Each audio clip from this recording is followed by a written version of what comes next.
इस वीडियो में हम आपको बताने जा रहे हैं खाना बनाने की ज़बरदस्त मशीनों के बारे में, जिनके काम को देखकर आप हैरान रह जाएंगे। तो चलिए शुरू करते हैं। ये है ओनियन रिंग्स। ओनियन रिंग्स बनाने के लिए सबसे पहले प्याज को वर्कर्स के द्वारा एक एक करके कन्वेयर बेल्ट पर रखा जाता है। थोड़ा आगे चलने के बाद इस पर एक कटर लगा होता है, जो कि प्याज को आगे और पीछे दोनों तरफ से काटते जाता है। इसके बाद एक रोलिंग मशीन के जरिए इन प्याज के छिलकों को हटाया जाता है। छिलके हटाने के बाद इन प्याज को एक शावर के नीचे से गुजारा जाता है, जिससे ये पूरी तरह से क्लीन हो जाते हैं। फिर फाइनली इन प्याज को वर्कर्स के द्वारा एक एक करके इन पाइप्स में डाला जाता है और इन पाइप्स में नीचे की तरफ ब्लेड लगी होती है, जो कि इन प्याज को रिंग शेप में काट दी जाती है। फिर इन ओनियन रिंग्स को एयर टाइट कंटेनर में सील करके मार्केट में बेचने के लिए भेज दिया जाता है। यह है कैबेज स्लाइसर। ये एक कमाल की मशीन है, जिसका इस्तेमाल पत्ता गोभी को काटने के लिए किया जाता है। इसमें सबसे पहले पत्ता गोभी में एक रोड डाली जाती है, जिस पर एक हैंडल भी लगा होता है। फिर इसे स्लाइसर पर रखकर हैंडल के जरिए इसे गोल गोल घुमाया जाता है। इस स्लाइसर में ब्लेड लगी होती है, जो कि पत्ता गोभी को काटते हुए नीचे इकट्ठा करती जाती है। ये एक सिंपल सी मशीन है, जिसके इस्तेमाल से पत्ता गोभी को कुछ ही सेकंड में काटा जा सकता है। ये है रोटी मेकर। भारी मात्रा में रोटियां बनाने के लिए इस एडवांस मशीन का इस्तेमाल किया जाता है। इसमें आटे को एक वर्कर के द्वारा इस मशीन के कंटेनर में डाला जाता है। फिर इस मशीन में लगे रोलर इस आटे की एक पतली शीट तैयार करते जाते हैं और आगे लगा एक और रोलर इस शीट में से गोल गोल शेप में रोटियां काटते जाता है। आगे चलकर बचे हुए आटे को मशीन द्वारा हटा लिया जाता है। फिर ये रोटियां कन्वेयर बेल्ट से होते हुए बर्नर तक जाती है और अच्छी तरह से सिककर दूसरी तरफ से बाहर आती रहती है।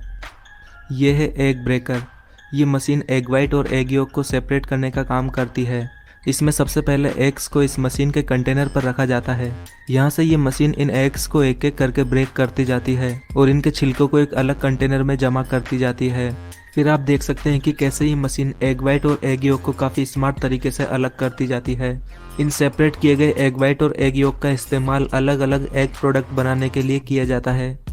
ये है यूनिफिलर। ये एक बेकरी प्रोडक्ट बनाने की पूरी मशीन यूनिट है।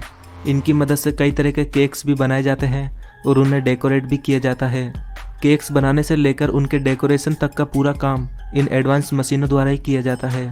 ये सारी मशीनें ऑटोमेटिक है और इनका इस्तेमाल भारी मात्रा में केक्स बनाने के लिए किया जाता है।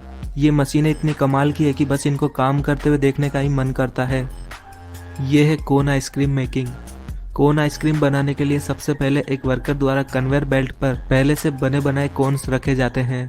फिर इन कोन्स में एक नोजल के जरिए लिक्विड चॉकलेट की कोटिंग की जाती है और इसके बाद एक अन्य नोजल इन कोन्स में आइसक्रीम फिल करती जाती है। इन कोन्स में आइसक्रीम फिलिंग के बाद इन कोन्स को एक चॉकलेट लिक्विड में डिप करवाया जाता है और इसके तुरंत बाद ही इन्हें ड्राई फ्रूट के मिक्सर में भी डिप करवाया जाता है, जिसके बाद इस पर ड्राई फ्रूट चिपक जाते हैं। फिर इन कोन्स की मशीनों द्वारा पैकिंग कर दी जाती है। यह है एप्पल वैक्स कोटिंग। एप्पल पर वैक्स की कोटिंग के लिए सबसे पहले एप्पल्स को अच्छे तरीके से वॉश किया जाता है। अच्छी तरह से वॉश करने के बाद इन एप्पल्स को वैक्स के शॉवर में निकाला जाता है, जिसके बाद इन एप्पल्स पर वैक्स की एक पतली परत चढ़ जाती है। एप्पल को चमकदार और लंबे समय तक सुरक्षित बनाए रखने के लिए इन पर इस तरह से वैक्स की कोटिंग की जाती है।